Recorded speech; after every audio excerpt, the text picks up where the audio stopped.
All right, guys, welcome back to the Fitness in Philosophy podcast. My name is Robbie Gustin. I'm here with OPEC's founder, James Fitzgerald. James, how are you doing today? I'm great, Robbie. It's good to be back. Awesome. How's your summer been going? It's been excellent. Spending lots of time with my kids and my wife. Um, just because I thought about we celebrated our 15th year of our anniversary yesterday, which was nice.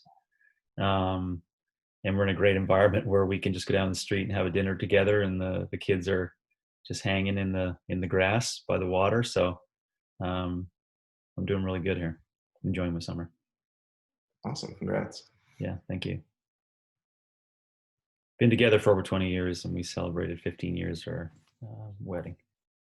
What's your guys' go-to for special occasion food? Uh, it may not be a necessarily food. I think we just like time together. Yeah. Yeah, so we could probably go anywhere. Um, but we went to this local place.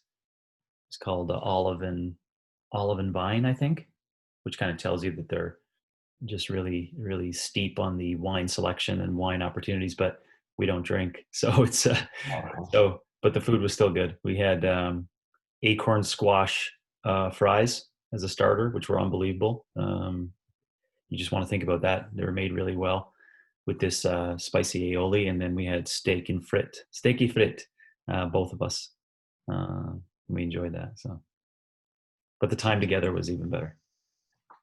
that's awesome. That sounds really good. I've had lots of different fries, but never acorn squash. Yeah, they were really well done here at this place. If anyone wants to journey to Coeur d'Alene and come to the spot, That's awesome. yeah. How about you? How are you doing? Overall, doing well. Yeah, we reopened our gym a couple weeks ago, and things seem to be going pretty well thus far. So Excellent. That's good to hear. yeah, it's going well. So Right. today we'll be talking about knowledge and fitness, All knowing. all knowing, right? So I thought it would be useful to start out just talking about why should we even care about knowledge? Like, it seems in a certain sense a silly question, but I think it's useful to think about why is this important. So it allows us to get at truth, and that will probably be its own separate podcast, truth and fitness and why truth is important. Yeah. Um, so that's sort of intrinsically worthwhile, and then it allows us to do things, more successful things practically as a result of having that truth, right? Like if you know that objects near the surface of the earth fall at a certain rate, then you are better able to predict, what a cannonball is going to do when it, launches from a cannon or something to that effect, right? To take a silly example. So um, those are some basic reasons why knowledge and knowing are important. And James, you and I were discussing even before this call, a lot going on in the world right now, especially as we're filming this. I think uh, probably something we could say with fairly strong confidence is that a central piece of resolving all that's going on is a distinction between what we know, what we have evidence for, what we have an objective, justification for, and versus like opinions or wants or beliefs. And that's why I think knowledge can be really important and useful. Yeah. Yeah. Yeah. I think about also for knowledge around competency in maybe the person who's looking to learn about fitness, how they would love it if there was a certain definition of knowledge that a fitness professional has, so that we all can gain trust in um, the purveyors of that knowledge, that information that they're trying to share with other people. It'd be really great if there was like some divining aspect of what that knowledge was, or how much should someone have, or is there's this certain continuum level of learning of knowledge that we can create. So that's what I think about as competency. I think and tying it into trust. um, having this really well accepted, and maybe we can think about moving it over into areas of other professions, Robbie, where there's probably some really well defined knowledge in chemical engineering, you know what I'm saying? Whereas in fitness professionals, it's a little looser, just to Yeah, put it mildly. right. You know, so that's what I initially think about in regards to why knowledge would be important, or for us to have the conversation on it. Yeah, no, I agree. And two things come to mind there. One would be like, where's Newton's Principia of fitness, right? Like where is the that doesn't seem to exist. And then a second Well, thing CCP. yeah, I mean, I would say pretty darn close. But second thing I would discuss with my philosophy students is more than any other humans in history, we are swimming in a sea of information. That doesn't mean knowledge, right? So Yeah. we have access to more information than any humans in the history of existence, and yet how much of that qualifies as justified true belief, as actual knowledge? Yeah, and there's lots of troubles in there because I think it's well accepted that that sea of information is is probably what we all want to have, because the opposite of not having a sea of information looks like we're reducing it and becoming authoritarian in what you see. So I think I do understand the full acceptance of just spreading it, and everyone having access. But I see it from the fitness coach lens, that it's very detrimental to get an idea across, because there's no concepts of truths or reality inside of knowledge. Um, the common, one that we consistently laugh at on this show now, I think it's probably the third time, but the whole coconut oil will kill you or eggs will kill you.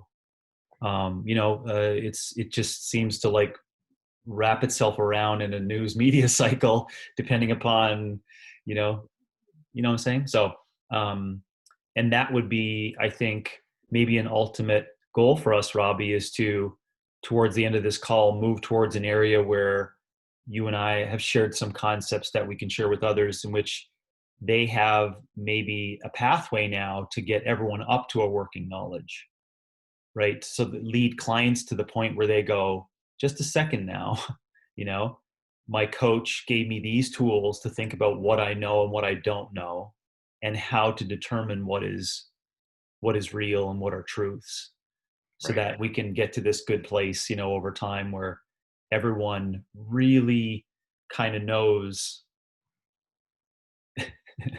And you just end it there. Everyone kind of just knows.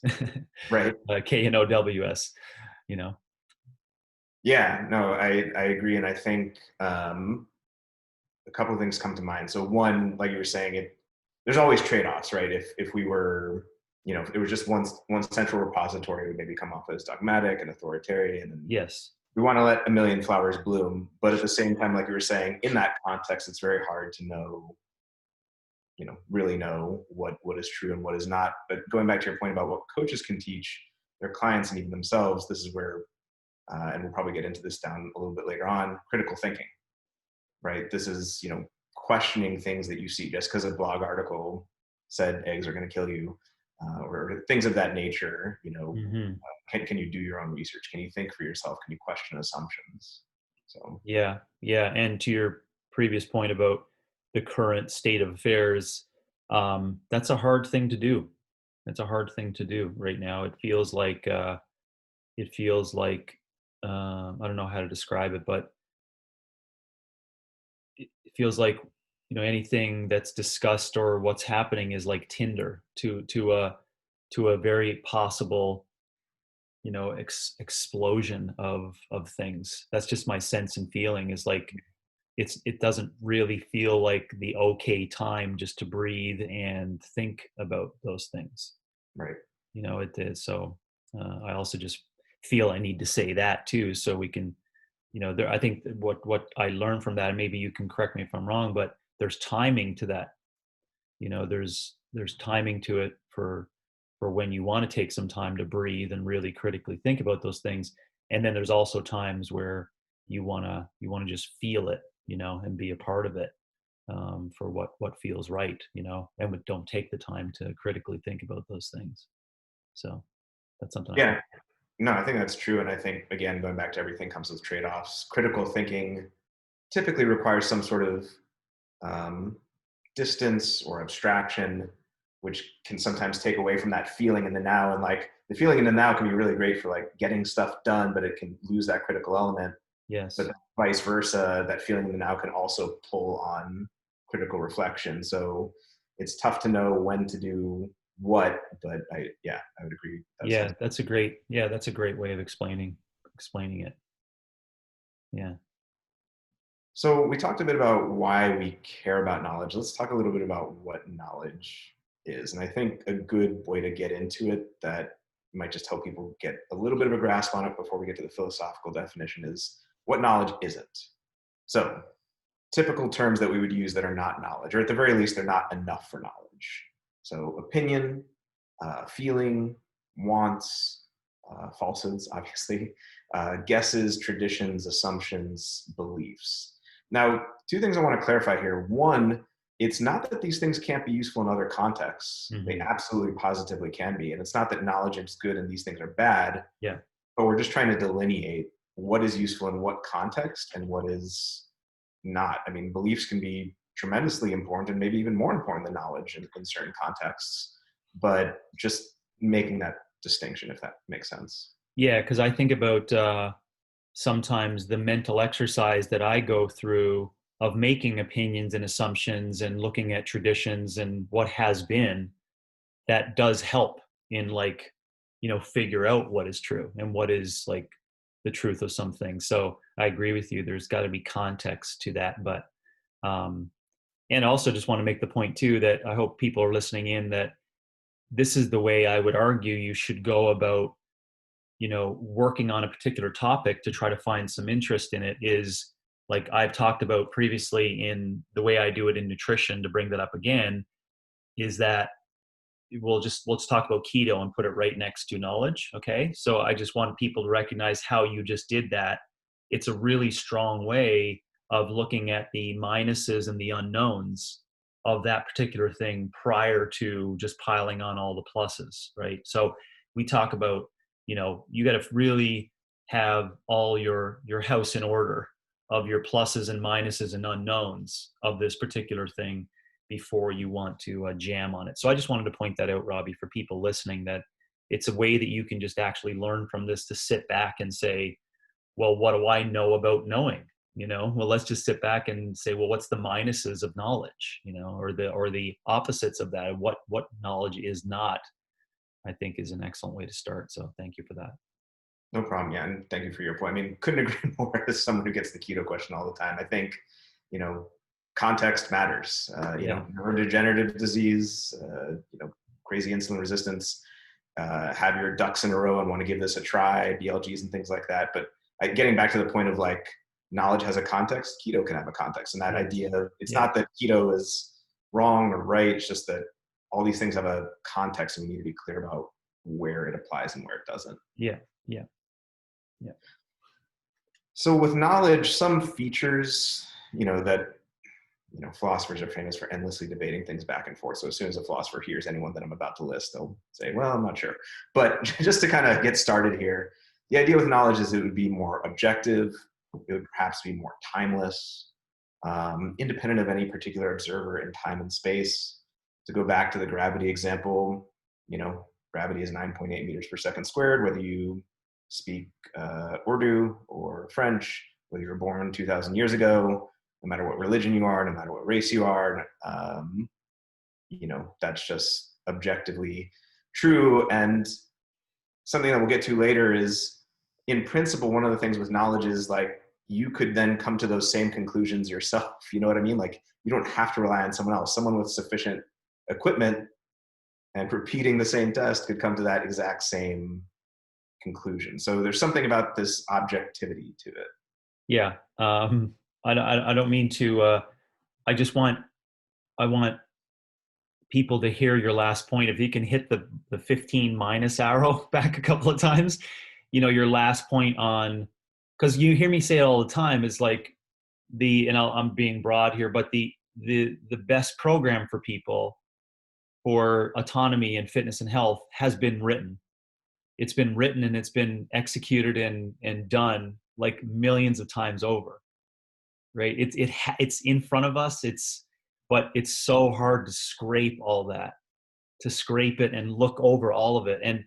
And that's, I believe that's my strength and my conviction of seeing those things.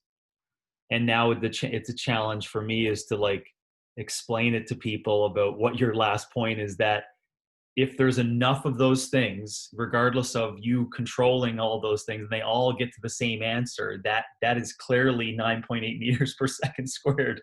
Like whoever wants to do it, you're like, go ahead, do it. And that's how I see the fitness booklet. It's like it should be it's so clear, but it's not. It's not. So anyways, I appreciated your last point on that I hope people could see, because I think that's where we're going to move this, is where reasons and evidence sit in this. Like, how do you get to that level of knowledge?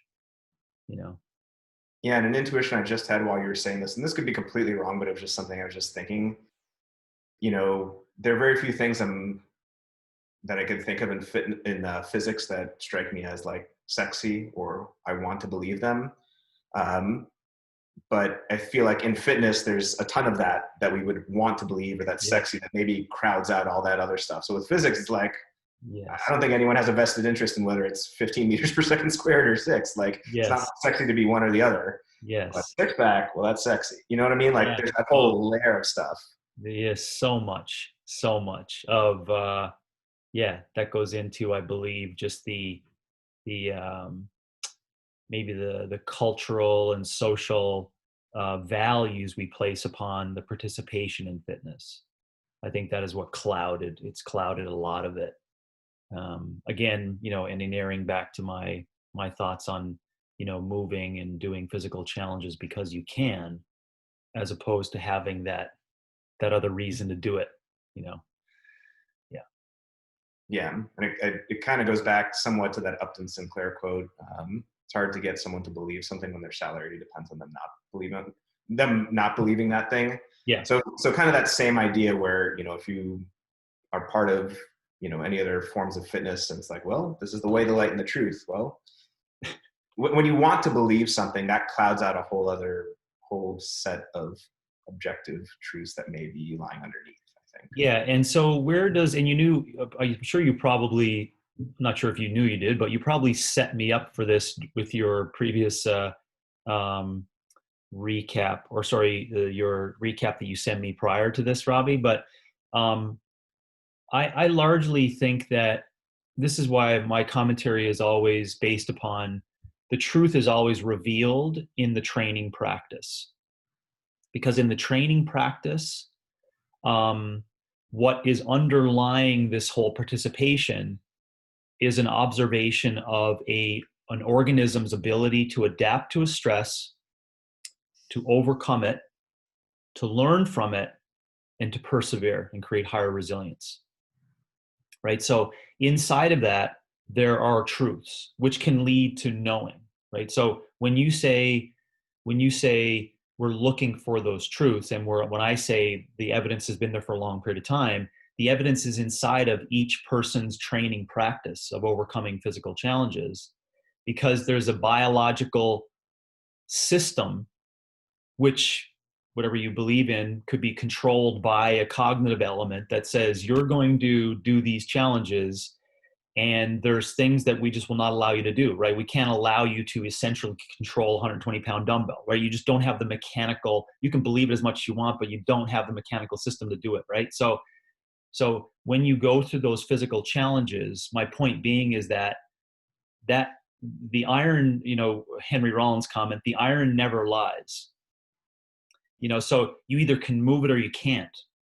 So let's say you do move it, there's an adaptation, and there's also a stress that's imposed in that particular physical challenge. And so what I'm tying in here, possibly, Robbie, I'm looking for your point of where that fits into our conversation on knowledge, is where does the actual biological constraints of us as organisms come into play for us deciding upon what is knowledge and what are truths in fitness. Because it's fairly clear to me, and maybe I'm not describing it correctly or people don't understand it, that the organism gets stressed or the human gets stressed, right? Let's say it's called physical stresses, and you either will adapt to it to like learn about it so that if it comes again you can do better at it, or you're going to have a really hard time with it, like you're not going to be able to. And so what is inside of that? What is inside of that is a clear insight into your capabilities. What is also inside of that is a truth, right? Like you will know that if you do this certain kind of stressor, you will not be able to do it, or you will not be able to recover from it. So what do? You do something slightly less than that stressor. So inside of that, I think maybe I just kind of got into an area too that clouds this like knowledge in terms of fitness, is the actual constraints of us understanding human development and human potential and us physically doing things for a long period of time. I'm not sure if that raises any thoughts in terms of how we can probably get to understanding some of those truths better. No, I thought there was so much there, and I think it goes back to that accessibility point we were talking about with like, any human could figure out 9.8 meters per second squared. Kind of a similar point I take it, and correct me if you think I'm not characterizing it correctly, but the idea is, there are two sides to it. So one side is the actual experience of working out, where you're going to bump up against this stuff whether you like it or not, the limits of human physical potential. And if you do 10,000 workouts or something else, you will start to stumble upon these truths, and you will be able to see it for yourself to hit upon this objectivity. So there's that element to it. A famous distinction with knowledge is knowledge that and knowledge how. Like, you can know everything there is about the mechanics of swimming, but not know how to swim. Yes. And I think from both of those angles, the science of biology and what muscles can actually do and anatomy and things like that, you can derive truths about what humans can do in terms of their physical capacity. But I also think this is where the element of fitness actually contributes to knowledge. Just knowing what the biology book says about what a muscle can do is missing out on a whole slew of experience and knowledge that you would get from actually engaging in those activities. Yes. Yeah. Yeah. Yeah. Anyhow, that's thank you for listening to that. That's my brain went on what seems to be somewhat clear to me is that concept of what someone can express and recover from leads to adaptation. And so inside of that, we really just have to think about, well, why are we not too clear on what someone can express, right? Which is, well, of course, enveloped by having knowledge that the coach passes on to someone. So anyways, thanks for that opportunity for me just to do a mental exercise on that. Oh, yeah, no problem. So we've talked a bit about what knowledge is not and what some features of knowledge might be. Now let's just talk about what this is the standard definition in philosophy. And there are all sorts of debates about it. Again, we're not going to go down all those rabbit holes, but this is a pretty darn good overall definition. So knowledge is justified, true belief. And I want to break each of those components down to kind of explain to people. So first of all, it's a belief. So knowledge is a kind of mental entity. It's not an object. It's not a person. It's not an event. It's a thing in the mind of a being that can have such things. But it's not just a belief. Like a helpful way to think about this is if we were baking the cake of knowledge, like just having an egg isn't going to help you bake a cake. Just having flour isn't going to do the trick. We have to have multiple components. So belief is the foundation, but we need two other things. So it needs to be justified, which means that there are reasons, ideally objective reasons, not just any old reasons, to support the belief. And the contrast case here would be true belief, luck. So take a couple of examples here. Let's say you randomly guess someone's weight to the T. That's not knowledge, that's just luck. If someone says, well, I believe that there are aliens, or I know that there are aliens and they turn out to be aliens, well, you didn't really know it. you thought it, you turned out to be right, and there's a 50-50 chance either there are or there aren't. Mm-hmm. It's not really knowledge. Mm-hmm. And then the last component for knowledge is it has to be true. It can't just be a justified belief. There have been lots of justified beliefs in human history. People thought phlogiston was the thing that made fire go before we knew about oxygen and combustion. So being true, which we'll probably talk about in a separate podcast, again, it's got its whole can of worms we could go into, but the simplest way to explain it is your belief corresponds with the way the world is. If I say I know that the sky is blue, that's because the sky, we get into, how we see and things like that. But you know what I mean? The 9.8 meters per second squared would be a better example, but the idea is it corresponds with the way the world really is. So the contrast case here would be something like the Earth is the center of the universe. Mm-hmm. Perfectly justified Mm-hmm. for a whole, series of sensory experiences that we had, just turned out not to be true. Yeah. So I'll pause there. Any thoughts on that, or? No, I just like but a couple things. I appreciate your hesitancy in what I only have skimmed a little bit of the knowledge inside of the arguments around the definition of knowledge. So I appreciate you sticking your neck out and being like, today, this is the one we're going to work with. So I just wanted to mention that point.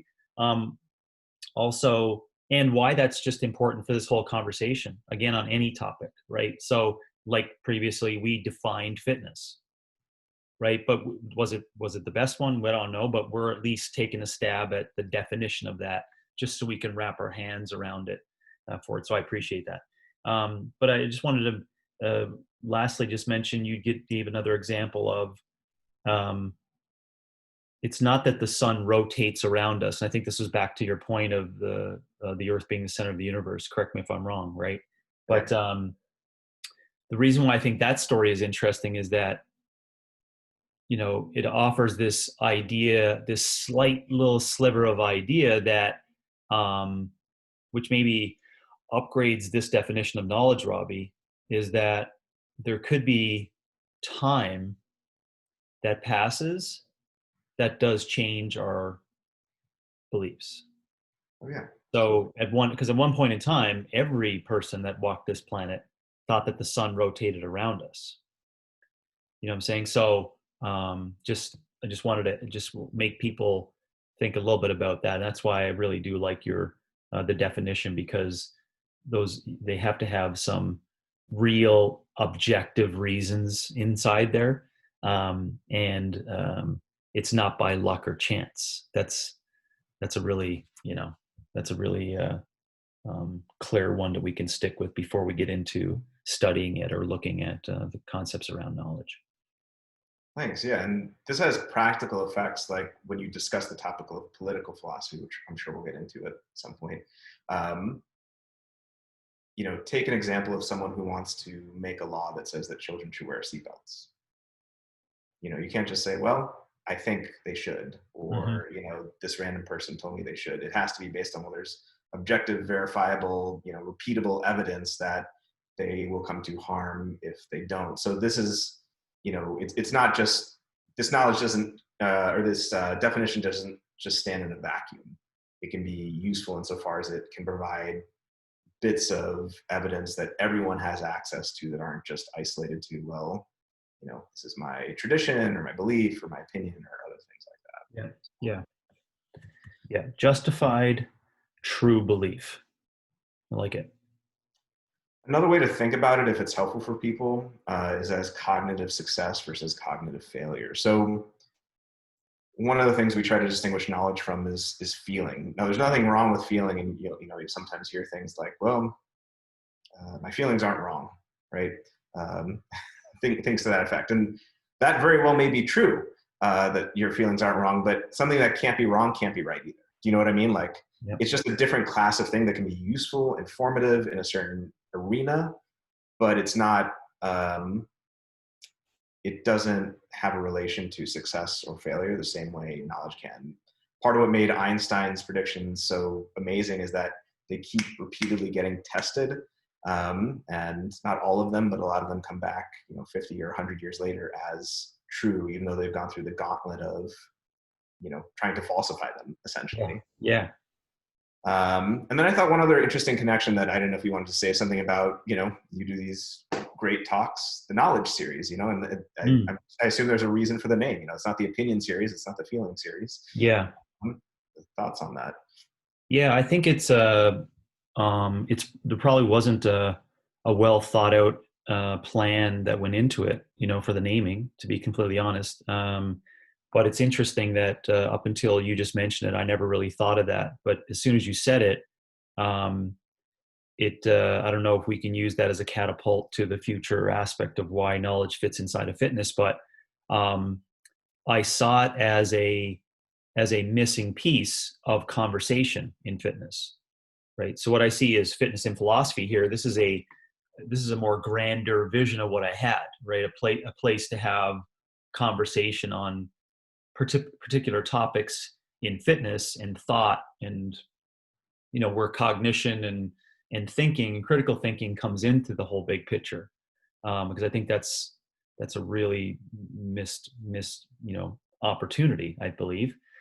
So the knowledge series was for that, languaging it such that we move closer to knowing what we know and also knowing what we don't know. And if you've listened to my knowledge series, I also claim things in there that we do know. Not always intentionally to not seemingly look like we know, but to make people just get a little like jolt, uh, to see if we really do know it. You know, so that was the intention of it, and nothing more. So, but I think that's useful and important because just like we were talking about before, how many fitness professionals that you've ever seen or, blogs or Instagram accounts, do people talk about like the concept of knowledge? Do you know what I mean? It's usually what is sexy or what leads to performance. And maybe that has some connection to knowledge, like we said before, disease, and maybe knowledge is being implicitly referenced in there, but I think it's interesting to me that, in naming it that and us having this discussion, just talking about, especially in what we're discussing, fitness, how important this concept is of whether you know something or just being willing to admit, I don't know that, or that's an opinion or feeling or a thought, and just making that distinction. Yeah. Do you feel also, Robbie, that, or would you agree with the statement that I think the biggest hurdle for coaches to get towards at least some concept of knowledge is experience? I think that's a big one. I do. I mean, I think, Because you mentioned, you can't, you can know in your mind how to make an Olympic swimmer by reading books on swimming, right? But it takes real knowledge, through that experience to get to the point where you can successfully apply that over and over, right? So that someone could, like, who do you go to who knows what it's like to make an Olympic swimmer? You go to someone who's repeated it just like 9.8 meters per second squared.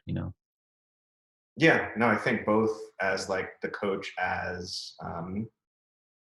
someone who participates in fitness and maybe they've just been in the bubble of running or the bubble of bodybuilding or the bubble of CrossFit or what have you, they don't have that range of experience, which would then give them more knowledge about different ways of going about things. But also the coach as someone who teaches someone else, that in itself is a set of experiences. And if you just teach, athletes, or if you just teach, you know what I mean? Like having that range and going to someone who has taught swimmers, I do think that that's a huge component of getting better knowledge in fitness. Yeah, absolutely. Yeah. So could we say that,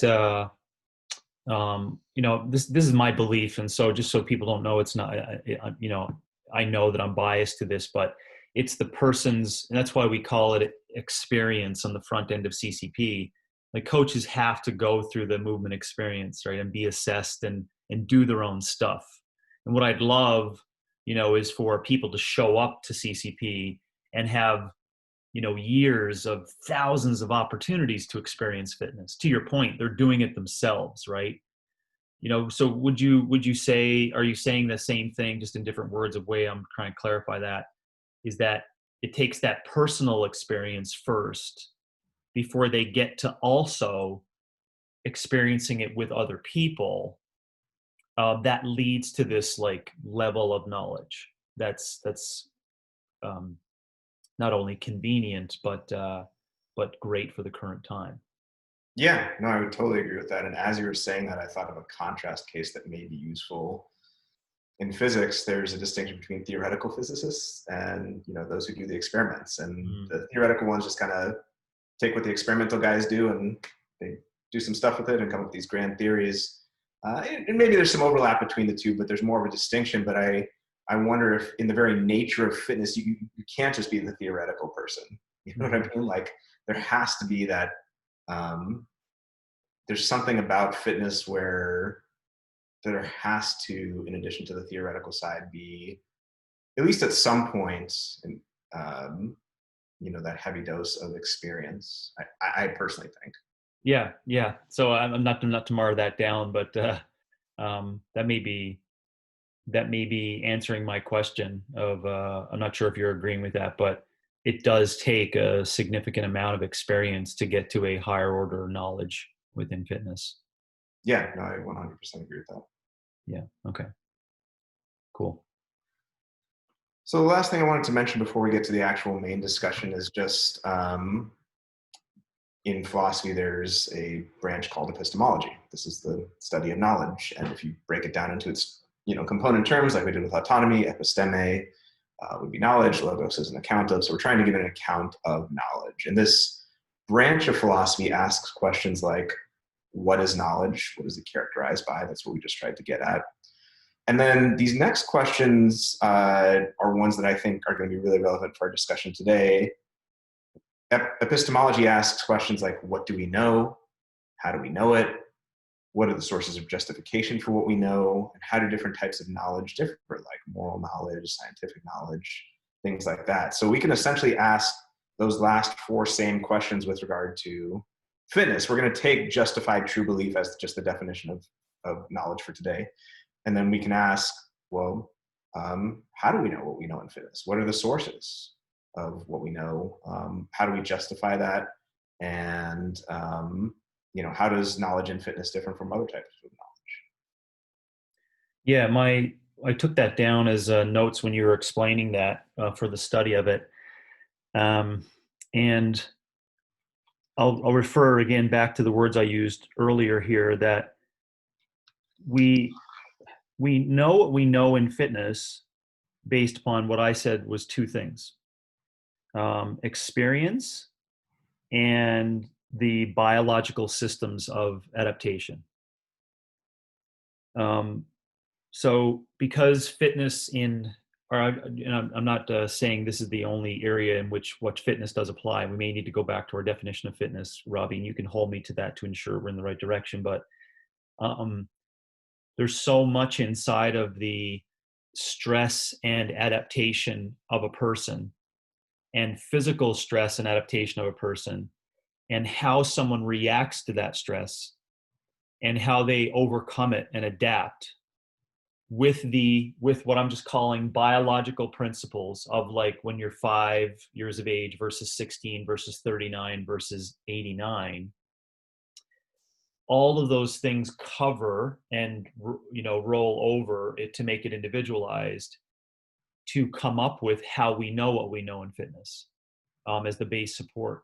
You combine that with experience, meaning, in that area where someone is doing some stress and overcoming and doing it over and over, that's called learning, right? They're learning how to become more resilient. They're learning how to adapt to another stressor that is either willfully, discovered, or willfully organized.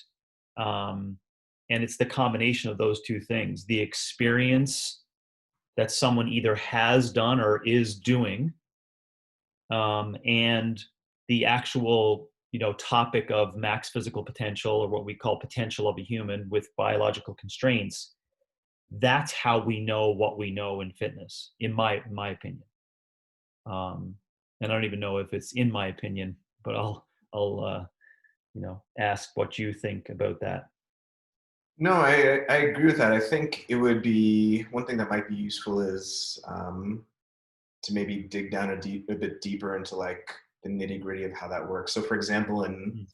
philosophy, one of the things we talk about is, me seeing something just by itself is insufficient for knowledge. Like someone just lifting a dumbbell by itself, um, the experience of that, the tactile feel, the muscular feel, the fact that they're seeing it, that's a component piece of it. But I think to get back to the point you were making earlier, is there some aspect of introspection going on, Hmm. or some reasoning, or some memory? Like, so in your mind, what I feel like to come to those truths, there's the actual literal sensory experience of the activity, but then it has to be combined with some sort of critical thinking, would you say, or reason, or something like, oh, I just did this thing and it felt this way. Yeah. Hmm, I'm Yeah. reflecting on this, and now I'm going to draw this conclusion. Does that make sense? Yeah, no, yeah, I do think that's probably an upgrade to what is part of, I guess, what I'm calling their experience,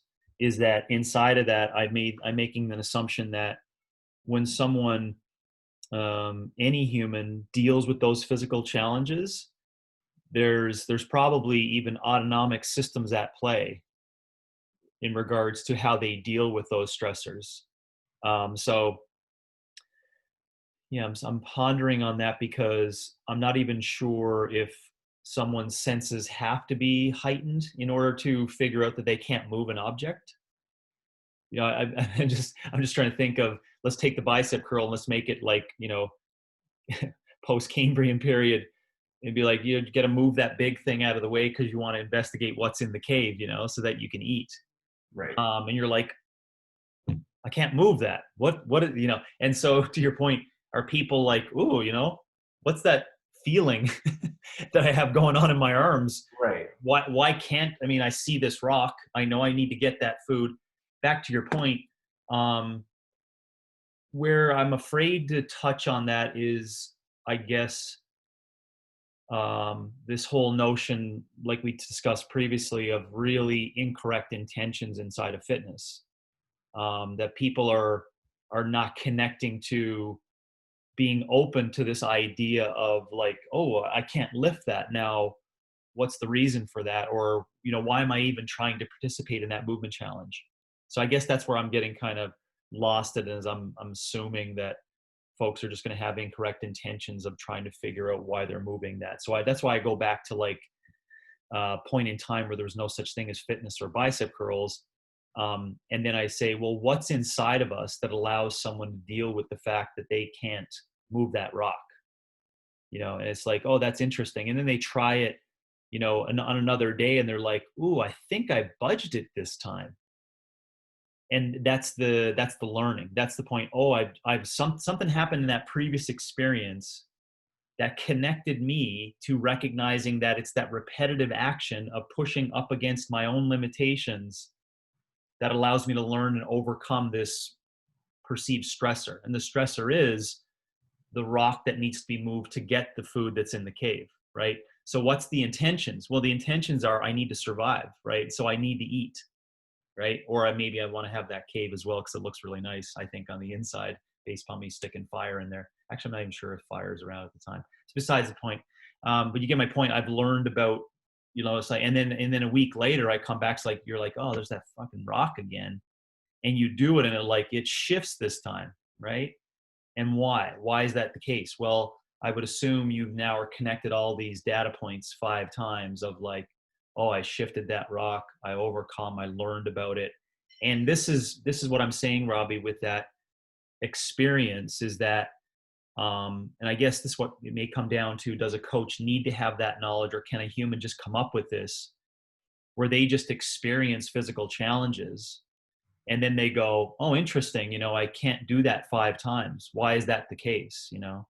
And is that where you were asking of like, should that be like a formatted way that people experience fitness, as opposed to just like self-discovery of these things? No, not necessarily a formatted way. No, I think what you were saying was exactly what I was trying to get at. I was trying to say that, and this is where I think on the first episode we were talking about how sometimes if experiences, a word can have different meanings, right? So like experience can mean reason and memory and introspection and perception in Mm. it, but it can also mean sensory experience. So what I was trying to get at, and I think you clarified, is with that first experience of trying to move the rock, there's really just that sensory perception there. Like I can't move the rock. The next time there's the memory. It's the same. So it's remembered perception. It's a different type of Mm. thing. Mm-hmm. It's related, but it's a different Mm-hmm. thing. And Mm-hmm. then you said on the third instance, it's memory plus a little bit of reasoning. Oh, I did this new thing. I put my hip into it or whatever. I mean, obviously, they don't have the concept of hip or. Yeah. But Yeah. you get my point. They Yes.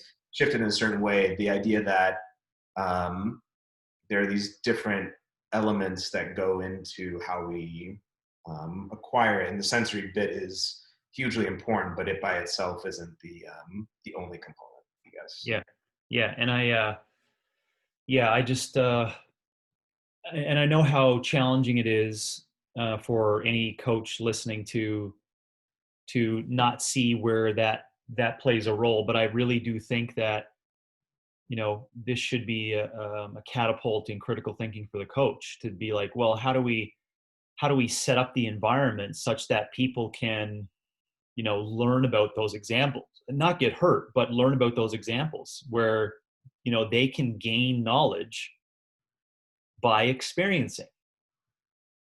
And I think that's maybe what I took from your questioning is, you know, yes, I would answer it wholeheartedly. Yes, there has to be some sensory experience inside her because we want people connecting to their limitations. So to understanding that repetitive environment of coming up against a physical stress and going, I can't do that, right? But my attempt without going past my capabilities is what the learning is. It's the repeating of that. So going for a hike for 45 minutes, and we're watching this show on Prime because I listened to a podcast of Joe Rogan on this guy who won this event called Alone, and they're just dropped off in the woods. And anyways, this guy who's one of the competitors, he was a former U.S. Army or Air Force. I apologize for that, but he talked about hiking and learning how to hike. He's like, the beauty of hiking is just you just go walking and you figure out your limitations over time. And I just love that. There's so much beauty in that, right? So as an example, back to my point of experience leading to remembering, which is like, oh, I can't do that.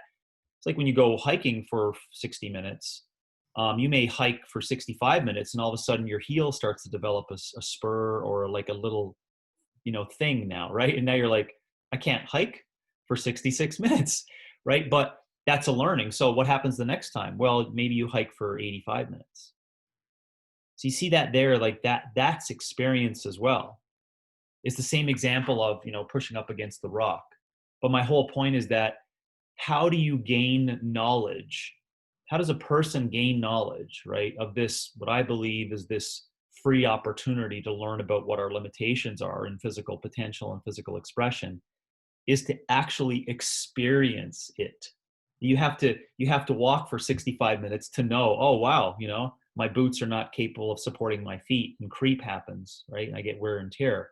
So then now all of a sudden you're like, well, now I can walk for 80 minutes because I changed my shoes and I took 4 days to recover the heel thing and etc. Now I can walk for 120 minutes.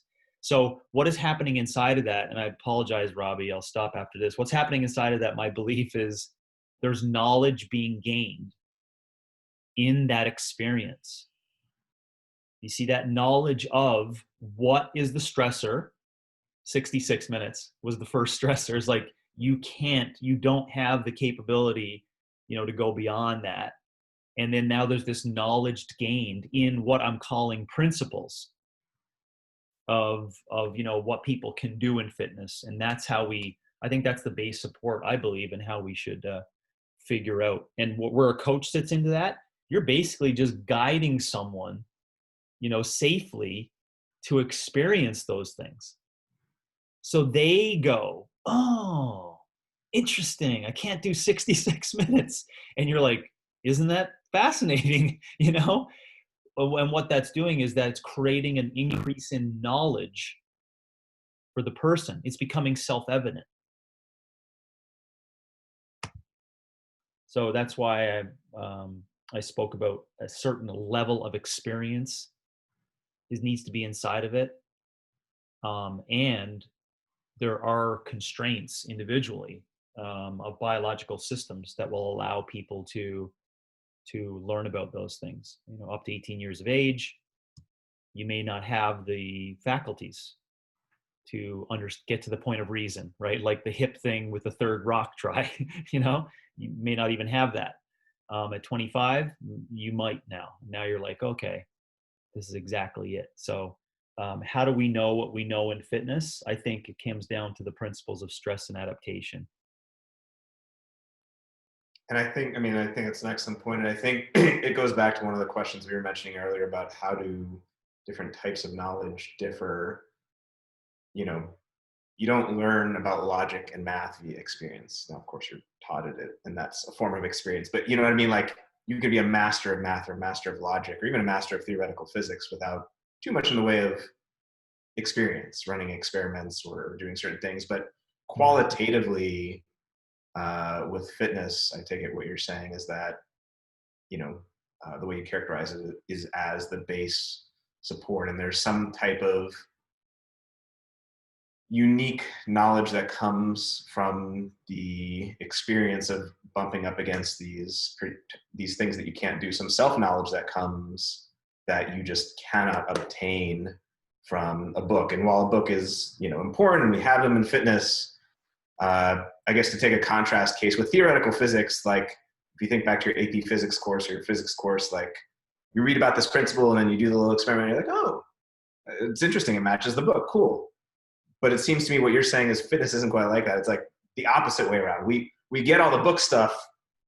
I mean, we still get all the book stuff in theoretical physics that way, but there's something more qualitative and experiential, self-knowledge wise, than there is in something like physics as a base support, if I'm saying that somewhat correctly. Yes. And I think it's because the way you said it, I think it's because, Robbie, to answer the question you didn't ask, it's humans. It's the human complexity, I think, that messes that up. Like we're so varied in you know, cognitive function, physical capabilities, you know, just, you know, everything that we have to work with. If we were just to put it into mind versus body, mind and body, and that's just our two things. We're just so diverse, and just mechanically, I mean, by itself, and what we know just in the physical world is just so complex. So I think it's the human aspect that makes it, to your point, a little different inside of the fitness experience, right? I didn't even want to bring in the intentions of fitness, you know, because that again clouds it even more. But yeah, it just makes it really, and I don't want that to come off as being, oh, that is hence why fitness is complex and therefore it can't be taught. It's like, no, it just makes it, I guess, you just have to be, you know, as the coach looking at it, you have to recognize that it's intricate and it's delicate, but it's still a progressive, simple matter of stress and adaptation. It's just that humans diversify it, you know, because we're just so complex. I think that's why the qualitative aspect is far more important inside of fitness.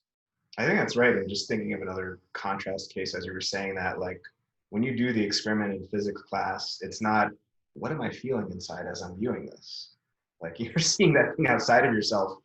With the fitness experience, I take it a huge part of what you're talking about is, what am I feeling inside me as I am doing this? Yes. What limitations am I bumping up against mentally, physically, Yes. emotionally? Yes. And the diversity of humans obviously, impacts that. Yeah, and then you can imagine everyone who scored differently on that, you know, like how well they are at doing all those things in awareness and feedback and motor control and all that. It just makes it quite challenging.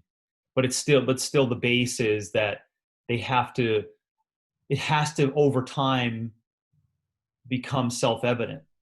like through the practice safely. I don't know why I'm intertwining that word, but it has to be safely done so that they don't get, so they do quote unquote learn how to trip up and fail safely, and to risk it, and then to learn about it, and then to come back and try to do it again. And that is in essence, what is inside of fitness progression, Right. is all that experience of that. And inside of that experience is how the client gains knowledge as to what is true, right?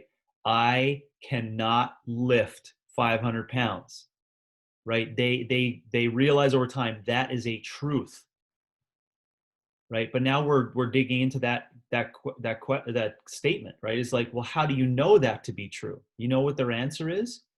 I've done this for 15 years, 4 times a week. You see that? And so there's so much depth inside of that simple answer, right? There's so much depth inside of that.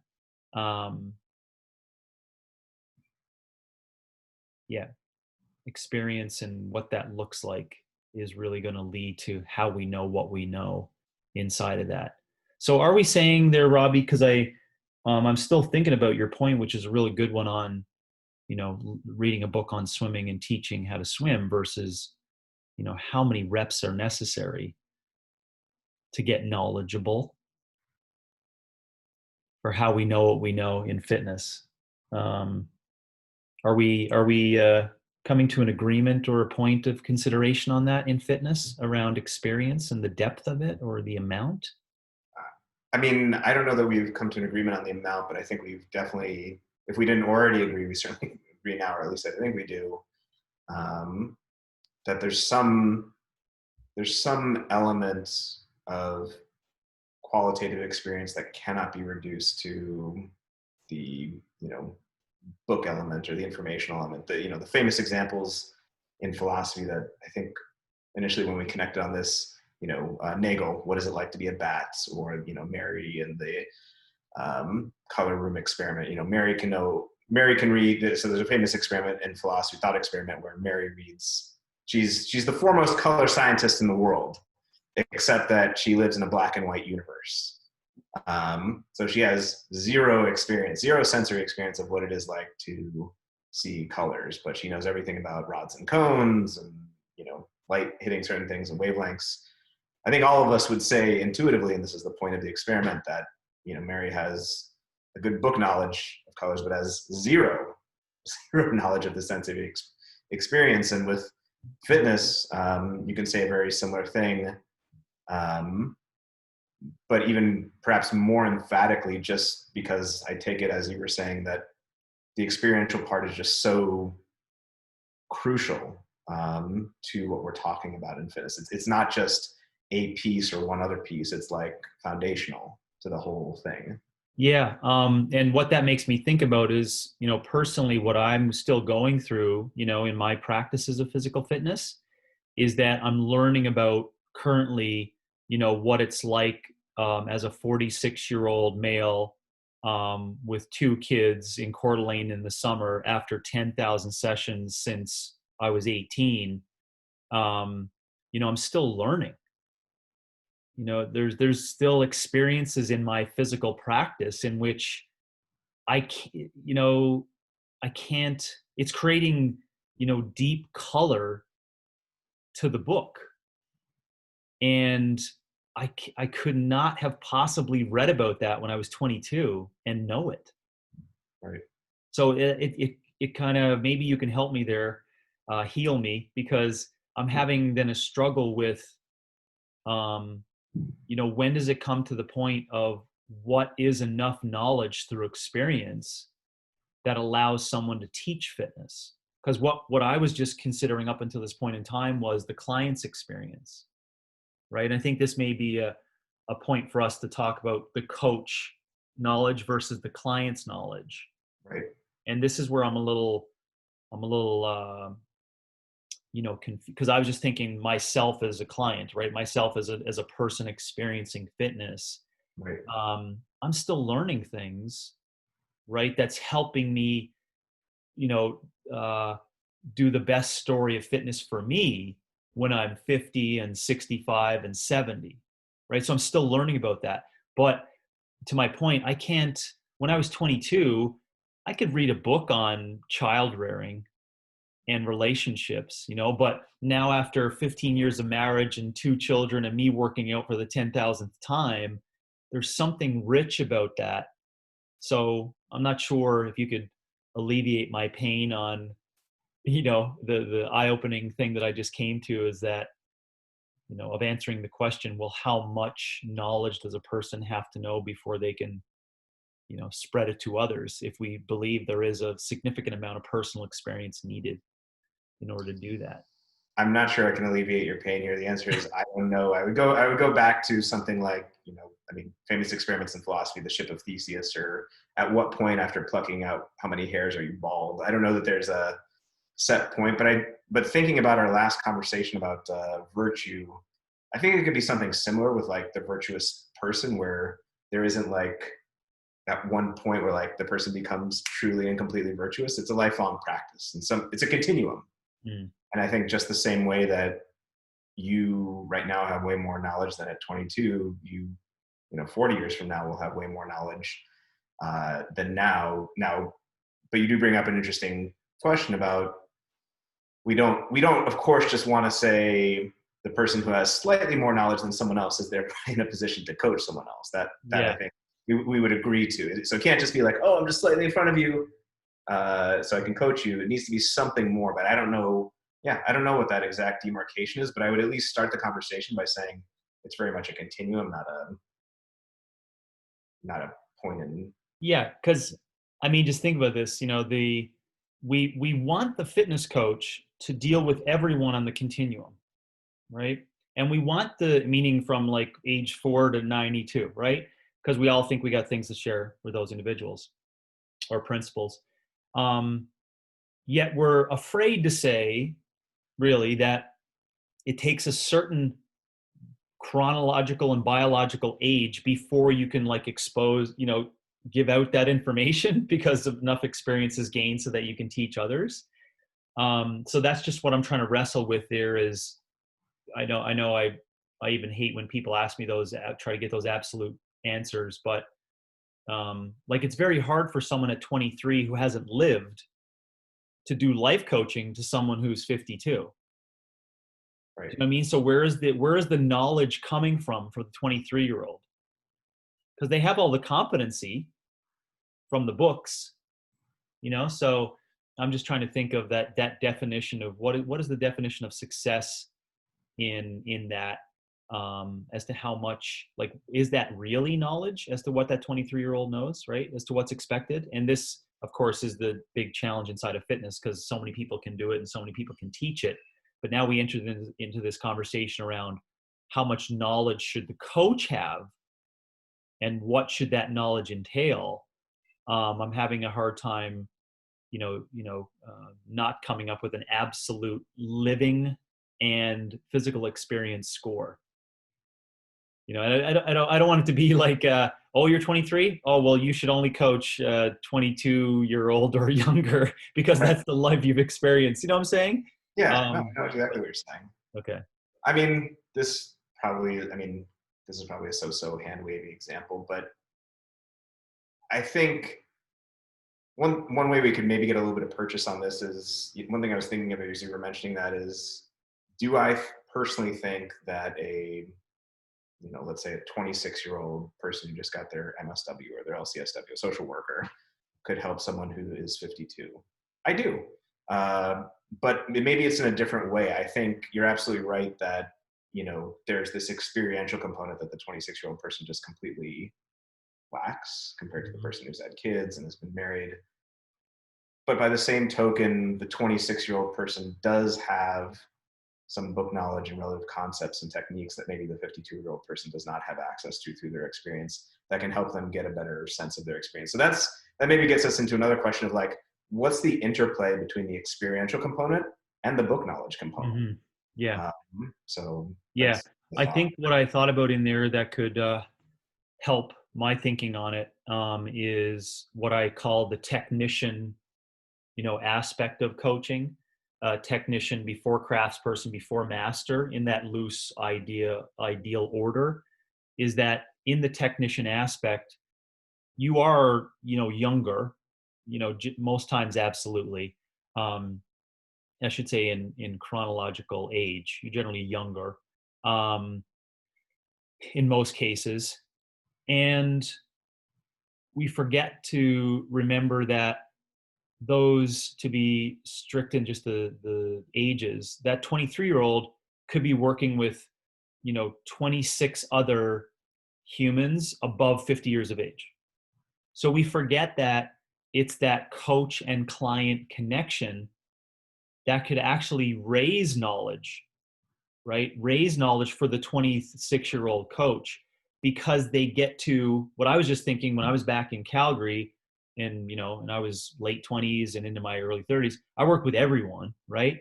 And what I always say is that I learned so much about living through my experience in coaching those other people, right? I didn't experience what it was like to be a 55-year-old, because I couldn't, although it would have been cool, to go back and forth.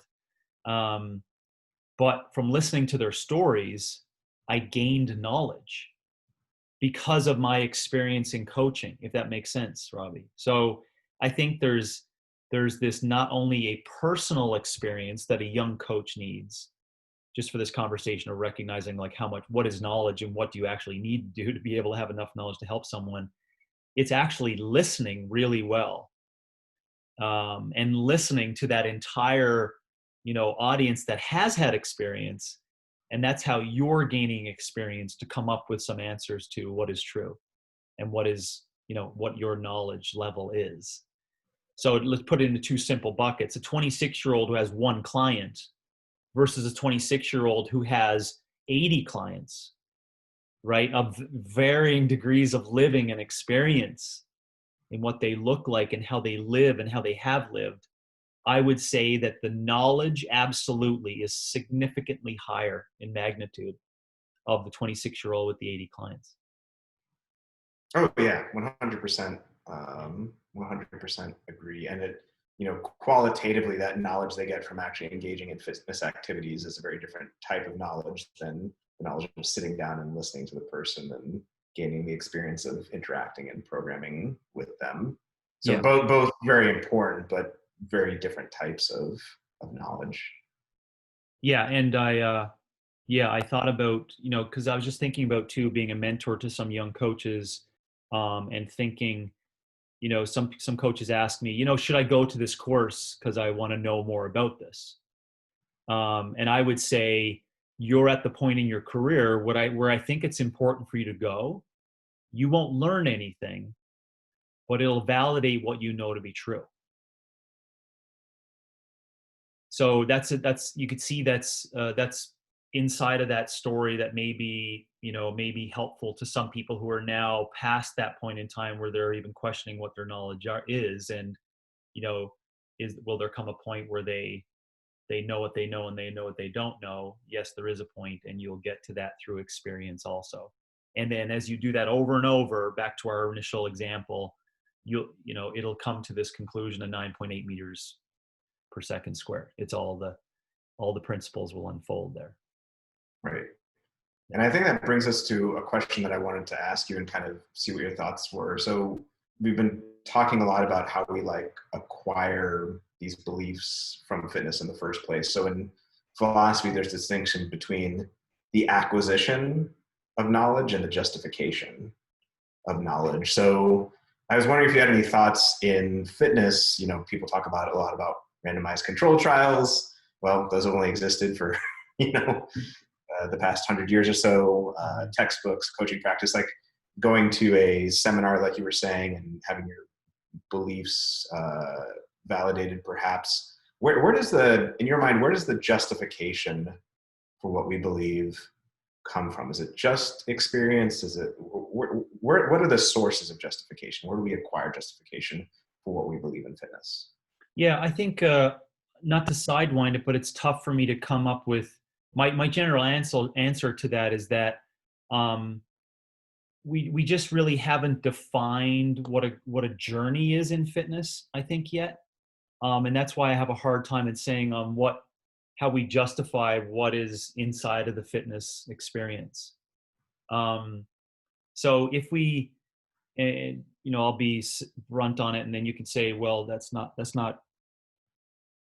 I don't agree with your answer on it, but so if we had this defined aspect of fitness as a journey, like we talked about last time, in these physical experiences, such that we can gain autonomy and navigate really well, then if we use that as a base support of what we define as that optimal fitness journey, then it's the continued experience in that leads us to say what it should be,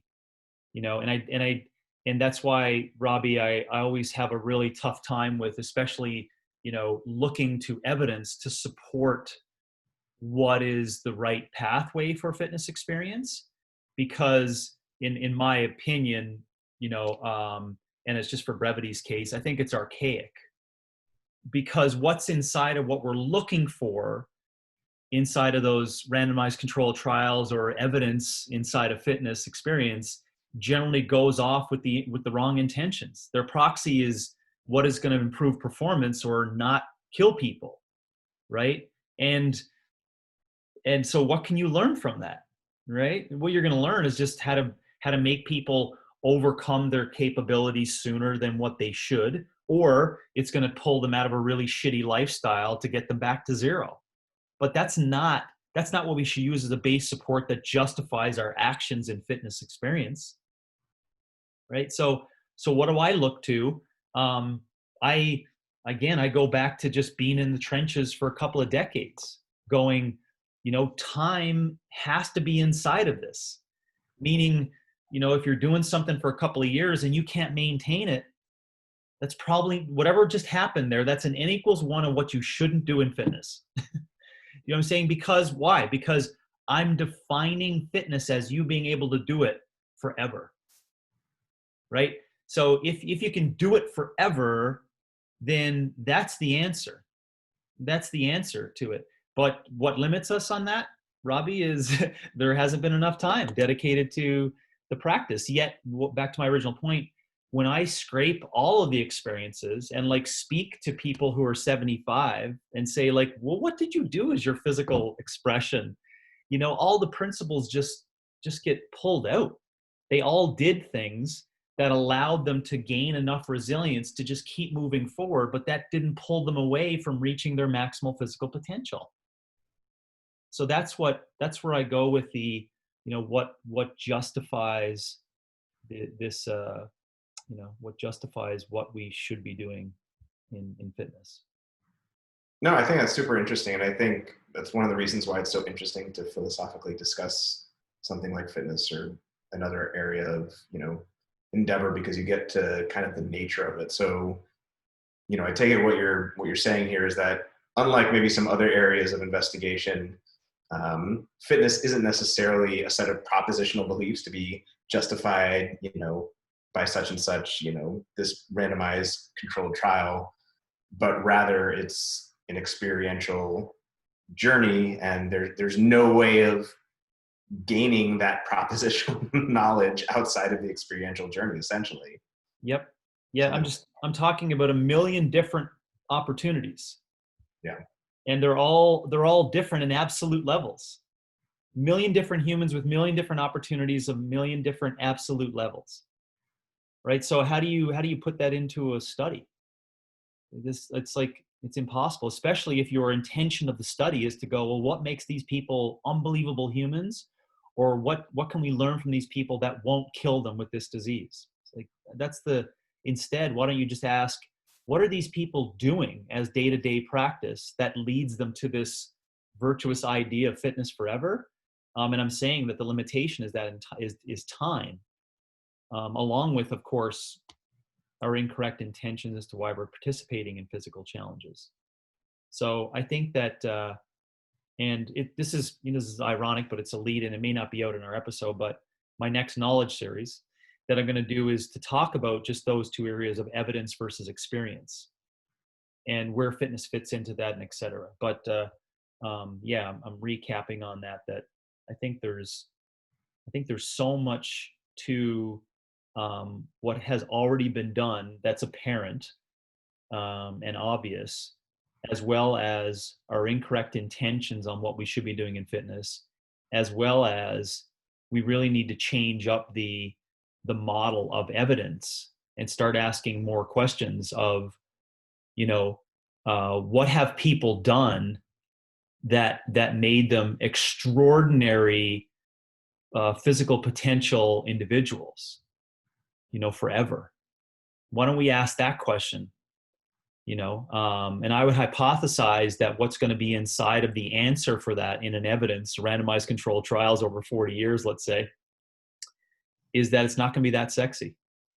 It's going to be walking and BLGs and doing a few push-ups every now and then. That's what I think. We're afraid that that's exactly what's going to be the answer to what that fitness experience is going to be like. That's what I would say. All right. Can't make a bro supplement based on that. No. Or it's, you can't sell that to a young, soccer team and what they're going to do to overcome their local club. It's not, the intentions are not even in there, because what we're asking is like, well, what are you going to do for physical experience forever that's going to allow you to, be upright at 85 and just like kicking it, like being really mentally acute and physically capable? What the answer is it's not that challenging. Not that challenging. So what would be, I guess along with that, obviously we won't be able to catalog maybe even an entire podcast episode what we know about fitness, but maybe let's just talk about what do you consider to be a few examples of things that we do know in fitness as a result of this experiential journey, ones that you've taken, ones that you've seen through your clients. What are some foundational pieces that we know? We have justified true belief that this is a better way to go about fitness. Yeah. I generally go to, limitations in fatigue. That's where I go to figure out like what I think we know is we gain experience on what we know, to answer your question, on all the experiments we've tried on pushing people up against their physical capabilities, not only in general health, but in sport. And I think in sport, as we've always said, there's positives and negatives to that. The positives of pushing people beyond their capabilities. We get to understand this whole concept as to what stops people from doing things. And so that has gleaned a whole bunch of, information for me. One of those being, we do know that when you try to push beyond your capabilities too often for too long, you end up not being able to do, just being reductionist in it, much at all. So there's a, the long held belief, which is still prominent today, that, you just got to go out there and you got to do it every day. We know that that's not true anymore, in terms of it, because, you're, so I guess inside of there, what we know is that, over time, beating your head up against the wall, it leads to a futile ending. That's what we know. We do know that if you repeat a movement over and over, and there's some moderate levels of challenge to that, you will improve efficiency of that movement over time, because you learn how to navigate past that physical challenge at the right kind of intensity that gives you enough working knowledge to get excited to try to overcome that challenge the next time. We do know that. We do know that after a lot of experience with physical fitness and physical challenges, most people will come up against not having the faculties to continue to improve on absolute measures. We do know that. The story of, that I tell people in CCP, I still giggle at it, but all these young whippersnappers, when I just say, at one point in time, you're going to get weaker and shorter. They're like, just a second now. They can't connect to that. But that's what we know. We do know there's some constraints, right? Past 35, 40, 45, whatever. And as you know, the story of experience and et cetera, what leads into that. So that's that. I'll give just those three. That's what we know thus far with experiences. Yeah, and I think those are good examples. And I think going back to what you were saying earlier, I mean, there is an extent to which book knowledge about biology and the extent to which, um, cells degrade at a certain point. That gives us some knowledge of that process going that way. But we also know that experientially too. Like you can experience that in fitness in terms of like, the marathoner who reaches a certain age and can't perform the same way, or someone who squatted 600 pounds and going further than that. Yes. Yeah. And I appreciate the question because it made me think about. I went to a previous guru, and I call him a guru because it was someone who was a guru in movement. And on the first couple of hours of his 4-day course, they went over what are like universal truths, and he listed like 20, different universal truths. Ironically, inside of them, some were physical truths that you and I have discussed previously, but so I appreciate your question. That we probably, or I probably should do a mental exercise on that of some of those things that we actually know, that we know. And Robbie, you could probably, tell me that I probably have said a bunch of those, maybe in a coach tip or in CCP or something, but I don't even know I've said them. But I appreciate the question because I do think I need to account for those ways and also converse with someone on more of those things of what we know. Yeah, and I mean, it's interesting because some endeavors we get to and we ask all these questions, consciousness or something like that, we're like, well, we just don't know that much. But I feel like in fitness, there actually is this, we can argue about how long the list is or how short it is, but I feel like there are certain things. I mean, another example that I'm just thinking of from CCP is, there's certain energy systems, based on biology that humans have. And, they have certain capacities, and based on that dictates a lot of what we are able to do. So it's interesting just thinking of like what is the series of those things, and how does that inform what we do, but also just like how there are like these open questions in math that we're like waiting for people to solve. Like, what are the open questions in fitness that we're waiting to find the answer to? That maybe there just hasn't been as much, like you say all the time, there just hasn't been as much experience in this realm as we'd like there to be. What are the open questions remaining in fitness that we're, like Fermat's last theorem or something like that we're waiting to be answered? Are there such questions? Maybe not. So yeah, just thought that was interesting. Yeah, no, I love pondering in that area. I just wrote that down to basically think about it a little bit more. So I appreciate it because I think there needs to be more time spent on that so that we just don't just get lost in thinking we know everything we need to know based upon physical evidence. Because I think there's some things inside of there that are truths, but I just think the direction of why we're going about investigating them after that investigation just didn't lead to something that's beneficial for the I like to call it like a real world fitness experience, Right. So yeah, I appreciate that. Any final thoughts on knowledge in relation to fitness? No, on a recap, I appreciate, using justified true belief as the definition as our base support, because I think we stuck to that. And then giving a definition of epistemology is really good because it gets us into, I guess, really looking at reviewing those definitions of justified true belief or cognitive success. And then I appreciated the time to kind of stretch my brain a little bit on how we know what we know in fitness.